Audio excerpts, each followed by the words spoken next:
But मैं टिकी हूँ, बाकी सब तो नहीं रहे। मतलब है, मुरली चलते। और अब जिस घर में मैं रहती हूँ तो बाबा ने मुझे निमित्त बनाया वहाँ पे मुरली चलाने के लिए। कुछ आत्माएं आती भी है, बहुत अच्छे से होता है। बट आज मुझे दीदी ऐसा अनुभव हुआ ना योग में, जैसे मैं सुबह में जहाँ पे बैठती हूँ हर रोज हॉल में बाबा के सामने बैठती हूँ, तो वहीं पे बैठी थी और हस्बैंड हॉल में ही सोते हैं, बाबा के फोटो के नीचे सोते हैं बराबर। तो जब मैं आज सुबह योग कर रही थी तो मुझे ऐसे अनुभव हुआ कि मेरे अंदर से एक आकृति निकल रही है, जैसे कि मेरा ही दूसरा शरीर है निकल रहा है, और बाबा उनके सिर के ऊपर खड़े हैं रूप में। एंड उनकी भी जो सोल है वो मुझे क्लियरली दिखाई दे रही है, बॉडी नहीं दिखाई दे रही बट सोल दिखाई दे रही है क्लियरली। और मेरे में से शक्ति जा रही है, बाबा में से शक्ति जा रही है, बट एक छोटा बच्चा भी मुझे वहां दिखाई दे रहा है। तो मैं समझ नहीं पा रही हूँ कि ये क्या है। मतलब आपके हस्बैंड भी दिखाई दे रहे हैं, आप भी दिखाई दे रहे हो ऐसे आत्मा के रूप में, बाबा भी है और तुम तीनों के साथ साथ एक छोटा बच्चा भी है। हाँ जी दीदी, हस्बैंड की बॉडी नहीं दिखाई दे रही है, बट जो सोल को मैंने इमर्ज किया, जैसे बाबा कहते हैं बीज रूप को इमर्ज करो और वहां पे खत पानी डालो, क्योंकि बीज रूप ही क्या थे, देवता कुल के बनने वाले महान आत्मा ही थी ना। तो आत्मा को, शरीर को मत देखो, आत्मा को ही देखो। तो मैं जब भी योग करती हूँ तो उनको इमर्ज करती हूँ कि आत्मा के रूप में। तो मुझे उनकी बॉडी नहीं दिखाई दे रही है, बट उनका सोल दिखाई दे रहा है क्लियरली। एंड बाबा फरिश्ता रूप में दिखाई दे रहे हैं, तो बाबा में से भी शक्ति जा रही है उनकी सोल में, और मेरे बॉडी में से एक लाइट का शरीर निकल के जा रहा है। तो मुझे वो क्लियरली फील हो रहा है, जैसे हम कपड़े निकालते हैं वैसे वो बॉडी मेरे में से निकल के जा रही है। तो आज फिर योग से उठने के बाद में मुझे थोड़ा सा डर सा भी फील हुआ। और एक छोटा बच्चा है, जो जैसे जन्म के बाद बच्चा दिखाई देता है ना, बिल्कुल वैसा छोटा बच्चा मुझे दिखाई दिया। और बाबा यानी ब्रह्म बाबा दिखाई दिए आपको? ब्रह्मा बाबा। ठीक है, जैसे बाबा का आंसर मिलता है मैं आपको बताऊंगी। जी दीदी, थैंक यू। ओम शांति दीदी। हाँ जी, या मनीषा बहन। जी दीदी, अभी रजत बहन ने जो सवाल पूछा ना उससे रिलेटेड ही मैंने, मतलब ये बात आपको भी पता है, लेकिन मैं मेरी माँ की बारे में कुछ बताना भी चाहती हूँ, और मेरा अभी भी एक सवाल है वो भी मुझे पूछना है। तो अगर अभी टाइम है तो आप जवाब देना, नहीं तो फिर कल भी कर लेंगे। अभी ये है कि मेरे 2 भाई है, दोनों छोटे हैं, और जैसे ही उनकी शादी हुई, वैसे 6 महीने के बाद, पहले की जब शादी हुई तो मेरी भाभी आने के 6 महीने के बाद से मेरी माँ का शुरू हो गया था उनके बारे में मुझे कुछ बताना, पूछना। और फिर वो चाहती थी कि मैं उन्हें उनके बिहाफ से, मेरी माँ के बिहाफ से मैं मेरे भाई को और भाभी को कुछ बताऊं, कुछ कहूँ या ऐसे करके। तो तब मैं उन्हें कहती, तब से मैं उन्हें कह रही हूँ कि मैं बीच में नहीं पढ़ूंगी, क्योंकि मुझे अच्छा नहीं लगता है, क्योंकि वो दोनों मेरे साथ अच्छा है, ऐसा कुछ मुझे कोई कंप्लेंट नहीं है उनकी।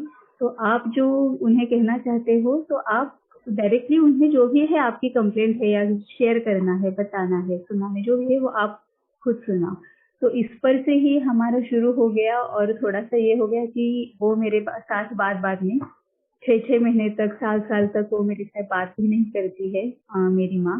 बाद में फिर ऐसे हुआ कि मैं, मेरे दोनों भाई, मेरे युगल और मेरी दोनों भाभियाँ, और अब तो हमारे बच्चे भी बड़े हो गए, तो हमारे बच्चों के साथ किसी के साथ भी वो बात नहीं करती है। 6 महीने तक, 8 महीने तक किसी को फोन भी नहीं आता है, किसी के साथ बात नहीं करती है। और उनकी मेरे लिए कंप्लेंट ये है, उसके अपने बेटों के लिए उनकी बहुत ज्यादा कंप्लेंट है, वैसे कुछ है नहीं, क्योंकि मेरे दोनों भाई, दोनों भाभियां, मेरे भतीजे सबके साथ मतलब बहुत अच्छे हैं ना, कोई मतलब यहाँ तक कि उन्हें चाय की भी आदत नहीं है मेरे भाइयों को, बस बहुत अच्छा है। भाभियां भी ऐसी है कि अगर कोई ढूंढ के भी निकाले तो भी नहीं मिलेगी, बहू है नहीं मिलेगी, ऐसी वो दोनों है। लेकिन पहले से ही मेरी माँ थोड़ा सा, मैं उन्हें कंप्लेंट बॉक्स कहती हूँ हर बात में बहुत ज्यादा उनकी कंप्लेंट रहती है। तो अब मुझे आपसे ये पूछना है कि अभी उनका किसी के साथ भी बात नहीं करती। अभी मैं भाभी के ऑपरेशन की वजह से वहां पे 15 दिन रह के आई हूँ भैया और भाभी के पास, वो भी उन्हें बिल्कुल भी अच्छा नहीं लगा था। मेरे आने के बाद भी उन्होंने वहां पे भी कोई प्रॉब्लम क्रिएट किए, मुझे फोन नहीं उन्होंने किया। लेकिन होता यह है कि उनके मुंह से, मतलब अगर किसी के साथ बात को करती भी है तो बहुत ज्यादा गलत बातें निकालती है। भाई के बारे में, भाभीियों के बारे में, भतीजों की। मतलब अभी ऑपरेशन हुआ तो वो भी कि हाँ हाँ हर एक के अपने अपने कर्माज होते हैं, सामने तो आएंगे ही।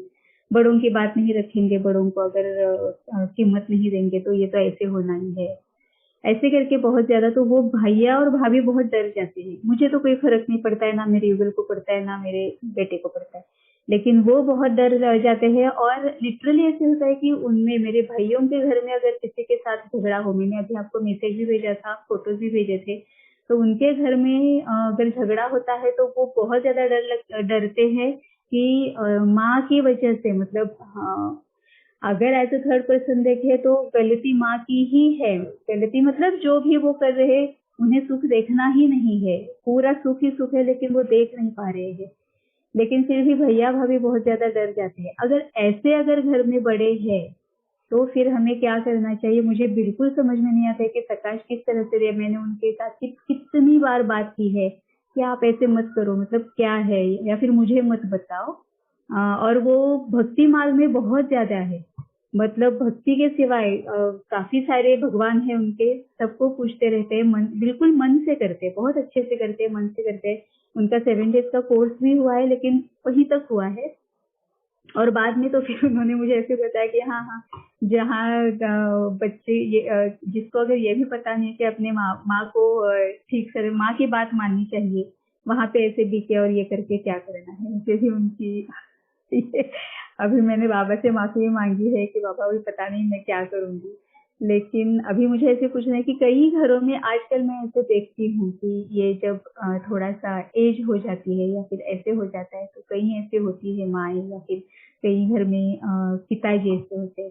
तो जब घर में बड़े ऐसे हो जाते हैं तब क्या करना चाहिए, कैसे हैंडल करना चाहिए, क्या स्पेशली ये उन पेरेंट्स की हालत होती है जो सिंगल पेरेंट रह जाते हैं ओल्ड एज में। Either of a parent is alive, मतलब इधर माँ है इधर पिता है, जोड़ी में नहीं है। अगर वो जोड़ी में होते हैं तो दोनों एक दूसरे के साथ में सुख दुख बांट के अपने आप में ही रह जाते हैं, मगर यहाँ जोड़ी में दोनों नहीं। है, यहाँ दोनों है, मेरे माँ बाप दोनों। तो और अपने शांति दीदी, सॉरी मैं इंटरप्ट कर रही हूँ, मेरी भी ऐसी है दीदी, यही बात है, मेरे दोनों ही है, दोनों ऐसे ही करते हैं। यस, अगर समझो दोनों हैं, अभी जैसे आपके भी और मनीषा बहन के भी दोनों हस्बैंड वाइफ है, मगर शायद उन दोनों में भी एक दूसरे की जम नहीं रही होगी, क्योंकि वो दोनों ने एक दूसरे को एक्सेप्ट ही नहीं किया है। कहीं ना कहीं एक्सपेक्टेशंस होते हैं ये, और एक्सपेक्टेशंस की वजह से ही ये उनकी बोलते हैं ना संस्कार, गाढ़े संस्कार हो जाते हैं। ठीक है, अब हम उनके साथ में कहीं ना कहीं ब्लड रिलेशन से अगर जुड़े हैं, इसका मतलब कि हम उनसे दूर हो नहीं सकते। हमारे कर्मास बहुत बुरे तरह से उनसे जुड़े हुए हैं। कई बार ऐसे होते हैं हाँ, कि उनको जो जैसा है वैसा ही एक्सेप्ट करना है। उनकी फ्लॉज को नजरअंदाज कर देना है। जैसे अगर उनकी बातें करने का जो तरीका है नेगेटिव ही रहता है हमेशा, तो उनकी बातों को हमारे दिल, हमारे मन को, हमारे बुद्धि को छुए नहीं, इस तरह से उनको रिस्पॉन्ड करना है। उनकी नेगेटिविटी को बिल्कुल भी हमें प्रतिसाद नहीं देना, बिल्कुल भी हमें उनको रेसिप्रोकेट नहीं करना है, जवाब नहीं देना है, मगर उनके अंदर की अच्छाइयाँ जो है वो बार बार उनके सामने लेकर आते रहना है। अभी उनकी बुराइयां ज्यादा है, अच्छाइयाँ कम है, मैं ऐसे बोलूंगी। और यही वजह है कि हमें ज्यादा बुराइयां दिखाई देती है। बोलते हैं ना, एवरेज में जो चीज ज्यादा दिखाई हो वो दिखती है। अभी फॉर एग्जाम्पल मनीषा बहन की अपनी मम्मी का जो स्वभाव, जो संस्कार है, वो बुराइयों से लिपटा हुआ है, वो ज्यादा दिखाई देता है, क्योंकि वो आत्मा ऐसी है जो सुख में भी दुख ढूंढेगी। बहुत सी आत्माओं का वो स्वभाव मैंने देखा है। मेरे सामने भी बहुत सारी ऐसे पेशेंट के रूप में आते हैं जो जिनके पास सब टाइप का सुख है, वो उस सुख में भी कुरेद कुरेद के वो दुख ढूंढती है। तो ये उनके गड़े संस्कार है।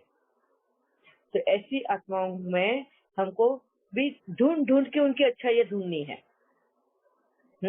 कुरेद कुरेद के उनकी अच्छाइयों को ढूंढना है और वो अच्छाइयाँ उनके सामने बार बार लानी है, मगर उनकी जो नेगेटिविटी है हम पे असर होने नहीं देना। समझ में आया? अगर वो अपने बहू के बारे में, बेटे के बारे में, किसी के भी बारे में अगर बुरे बोलते हैं तो उसका असर हम पे होने नहीं देना है, मगर उसी जगह पे उसकी अच्छाइयों के बारे में उसको बताना है कि तू पहले ऐसी थी, तू वैसी थी, वो जब छोटे थे तो तू कितना प्यार करती थी ना। इस तरीके का उसको बार बार वो याद दिलाते रहना है। समय के साथ साथ उन्होंने उनकी इनसिक्योरिटीज के साथ वो सारा, जैसे बोलते हैं ना, एक बंडल बांध के फेंक दिया है अच्छाइयों का। अब वो पोटला हमें ही खोलना है और उनके सामने रख के उनको दिखाते जाना है। यही हमारा अभी कर्तव्य है। और इसके लिए बहुत शक्ति की जरूरत है। और सबसे ज्यादा कौन सी शक्तियों की जरूरत है इधर? सहन शक्ति की, सहन शक्ति, उससे भी पहले एक्सेप्टेंस पावर। यस, वो जैसी है वैसी उसको एक्सेप्ट करना फर्स्ट। Second, patience. हमें उसमें उससे भी कई गुना ज्यादा पेशेंस की जरूरत है, क्योंकि उसको सुनना है हमें। जो चीजें हमें इरिटेट करती है उसको पेशेंटली बैठ के सुनना है, टॉलरेट करना है, और बाद में हमें उसकी अच्छाइयाँ बताना है ना।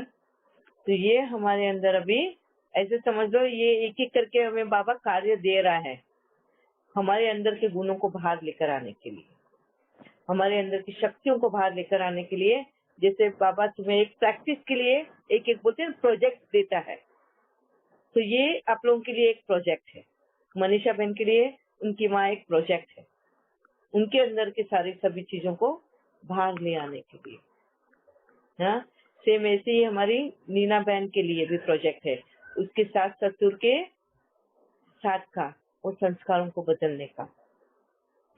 हम प्रोजेक्ट के नाम से अगर एक एक ये कार्य उठाए अपने जीवन में और करना शुरू करें ना, तो देखना कि हम खुद ही कैसा बाबा चाहता है वैसा परिवर्तन हमारे अंदर आता है, और हमें देख के सामने वाली आत्माएं भी किस तरह से बदलती हैं। ये अभी अभी का रिसेंटली मेरे साथ, मैंने शायद पहले भी आप लोगों को बताया था कि 1-1.5 महीने पहले मेरी मम्मी आई थी मेरे साथ रहने, और उसका शुरू हो गया था अपनी बहू के बारे में बैक बाइटिंग बोलते हैं वो करना। वो ऐसी करती है, वो वैसे करती है, ये करती है। और मैंने उसको उस वक्त डांट दिया था कि तू मेरे सामने ये सारी बातें नहीं करेंगी, और तू उसकी बारे में बात करेगी तो तेरे को भी तेरी बेटियों के लिए किसी और से सुनना पड़ेगा कि तुझे लगता है तेरी बेटियां ऐसी हैं। तो बोलती नहीं, तेरे में तो कोई भी कमी है ही नहीं, मेरे को तो दिखाई नहीं रहा है। और मैंने बोला तुझे वो सुनना पड़ेगा फिर भी। उस वक्त से उसमें थोड़ा चेंज आ गया, एंड इसका रिजल्ट ऐसे आया कि 10 दिन के बाद में या 15 दिन के बाद में मेरी भाभी का कॉल आया, और मेरे भाभी ने मुझे ये कहा कि आपके यहाँ से मम्मी आई है, तब से बहुत चेंज आ गया है, उसमें बहुत बदलाव आ गया है, बहुत शांत हो गई है वो। देखा, ये एक मेरे लिए प्रोजेक्ट था, उस प्रोजेक्ट का रिजल्ट मुझे ये मिला है। अभी थोड़े दिन पहले उसको एंजाइटी अटैक आया था, 3-4 दिन पहले, और मेरे ऑर्डर्स भी चल रहे थे, बीच बीच में उसके कॉल भी आ रहे थे, मैं कॉल के साथ बात भी कर रही थी, और बाबा को लगा दिया था मेरे कार्य करने को। ऑर्डर्स चल रहे थे, मैंने बाबा को बोला बाबा तू याद रख क्या क्या मसाले डाले और क्या नहीं डाले हैं पराठों में। उसको वो ये किया, और मैं मम्मी का कॉल अटेंड करती जा रही थी, उससे बात करती जा रही थी, और फिजिकली बाबा मुझे यूज कर रहा था वो करने का। उसका इफेक्ट ये हुआ कि 2 दिन बाद में वो मेरे को कॉल करके बोलती है कि पता है उस दिन जब मैं तेरे से बात कर रही थी, मेरे अंदर जो एंजाइटी थी, जिस बात को लेके डर था, वो निकलते गया। उसको एक परमात्मा पे विश्वास होने लगा, क्योंकि हर कॉल पे मैं उसको परमात्मा पे विश्वास दिलाते जा रही थी। हर कॉल पे उसको उसकी इनसिक्योरिटी को सिक्योर्ड करते जा रही थी। और नतीजा ये निकला कि उसको पिछले 1.5 महीने से जो पैर में दर्द कर रहा था घुटने से नीचे, वो उसी क्षण उसका दर्द गायब हो गया। क्यों? क्योंकि वो स्ट्रेस से रिलैक्स हो गई, उस इनसिक्योरिटी से रिलैक्स हो गई, उसको सिक्योर्ड लाइफ लगने लग गई। परमात्मा का साथ मिलना उसको लग गया, वो नर्व्स उसकी लूज हो गई, वो पैर का दर्द गायब हो गया। देखो कितना इफेक्ट करता है। उसका तुरंत 2 दिन के बाद में फोन आया कि देख एक मेरे साथ चमत्कार हो गया, बिकॉज वो अभी तक भक्ति में ही चलती है। मेरे गणेश भगवान ने मुझे ठीक कर दिया, मेरे पैरों का दर्द ही गायब हो गया। मैंने उसको यही कहा, तूने उस पर विश्वास रखा ना, इसके लिए तेरे पैरों का गायब हो गया दर्द। तो इस तरह से हमें एक एक प्रोजेक्ट लेने हैं और उन प्रोजेक्ट को उनके मंजिल तक पहुंचाना है। ठीक है जी दीदी, एक बात पूछना थी कि हाँ जी। अभी होता ये है कि कई महीनों तक उनका फोन नहीं आता है, तो मैं भी नहीं करती हूँ, क्योंकि अगर मैं करती हूँ और उनका अगर मन नहीं है बोलने का, तो फिर वो कुछ अलग ही दिशा में चले जाता है। इसलिए मैं खुद होके भी फोन नहीं करती हूँ। तो अभी क्या मैं खुद होके उन्हें फोन करके उनके साथ बात करना शुरू करूँ, या फिर मनसा से ही ज्यादा ठीक रहेगा? क्योंकि अभी तक का मेरा एक्सपीरियंस ये है, मतलब ज्ञान में आने के बाद भी मैंने बाबा के साथ भी कई बार ऐसे ट्राई किया है कि मैं उन्हें खुद से फोन करती थी। उनकी बातें वो कितनी बार, मतलब वही 40 साल पुराना मुझे पूरा भी बाय हार्ट हो गया है कि अभी आगे वो क्या बोल रही है, क्या है। ले तो अभी मनसा करूं या उनको कॉल करूं मैं? वो 1 मिनट। किसका माइक ऑन है? हाँ, तो आपको यहाँ पर उनके साथ में हर 1-2 दिन पीछे 2-2 मिनट के लिए बात करनी। हेलो हाय, कैसे है, क्या है, तबीयत ठीक है, बस स्टार्ट यहाँ ऐसे करना है और डेली प्रकाश देना है। अब सबसे पहले आपको अपने मन पे काम करना है। वो ये काम कि आपके मन में जो आपकी माँ की धारणाएं बनी पड़ी है ना, उसको निकाल फेंकना है। क्या होगा? आप प्रकाश दोगे ना, प्रकाश के साथ साथ आपके नेगेटिव थॉट्स भी उस तक पहुंच रहे हैं, उसके संस्कारों को लेकर। उसकी वजह से क्या होता है? तो प्रकाश का असर नहीं होता, फर्क नहीं पड़ता है। बोलते हैं ना कि यहाँ से मेडिसिन भी ले लो और मेडिसिन को डाउन करने की वो पॉइजन भी खाओ, तो दोनों साथ में अगर करेंगे तो न्यूट्रल हो जाता है, कुछ फर्क नहीं पड़ता। तो आपको सबसे पहले अंदर से उसके प्रति जो भी नेगेटिव भावनाएं हैं या वो वैसी है या जो भी आपने उनका इमेज बना के रखा है, उसको निकाल बाहर फेंकना है। ठीक है? और उसके बाद में आपको ये प्रोजेक्ट हाथ में लेना है as a clean and clear कि अभी आपको इसके ऊपर काम करना है। Like you are not known to that person, नए रूप से आप उसको देख रहे हो। ओके, समझ में आया जी। थैंक यू दीदी, थैंक यू बाबा। दीदी यही आपने आज मैसेज में लिखा था ना, वो चैलेंज के बारे में, तो यही चैलेंज लेना है हमको। Yes, this are the challenges. आज गुड मॉर्निंग मैसेज बाबा का यही है, accept the challenges in your life. हाँ, तो बाबा ने आज एक और नया वर्ड दे दिया है, प्रोजेक्ट ले लो तुम्हारे हाथ में। हाँ, दुनिया को बदलने जा रहे हो ना, दुनिया को भी बदलना है तो हम यही छोटे पहले प्रोजेक्ट से स्टार्ट करते हैं। ठीक है?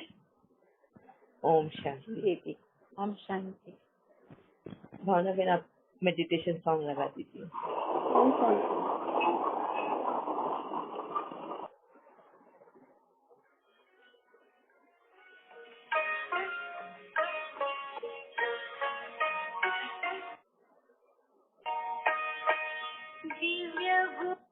साउंड काफी है? नहीं बराबर है। फूलों के गुलदस्ते से जीवन महक जाता है, दिव्य गुणों के गुलदस्ते से जीवन महक जाता है, सद्गुणों के श्रृंगार से दिव्य जीवन बन जाता है, दिव्य जीवन बन जाता है, सद्गुणों के श्रृंगार से दिव्य जीवन बन जाता है, दिव्य जीवन बन जाता है, दिव्य गुणों के गुलदस्ते से जीवन महक जाता है, दिव्य गुणों के गुलदस्ते से जीवन महक जाता है।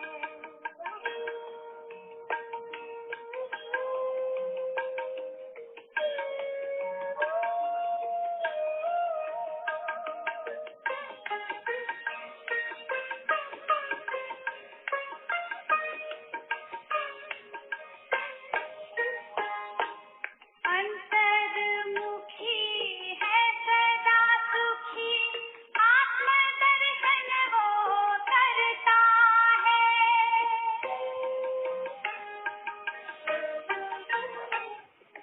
सर्व गुणों से संपन्न बनता, अनमोल रतन पाता है, उसी ओम शांति।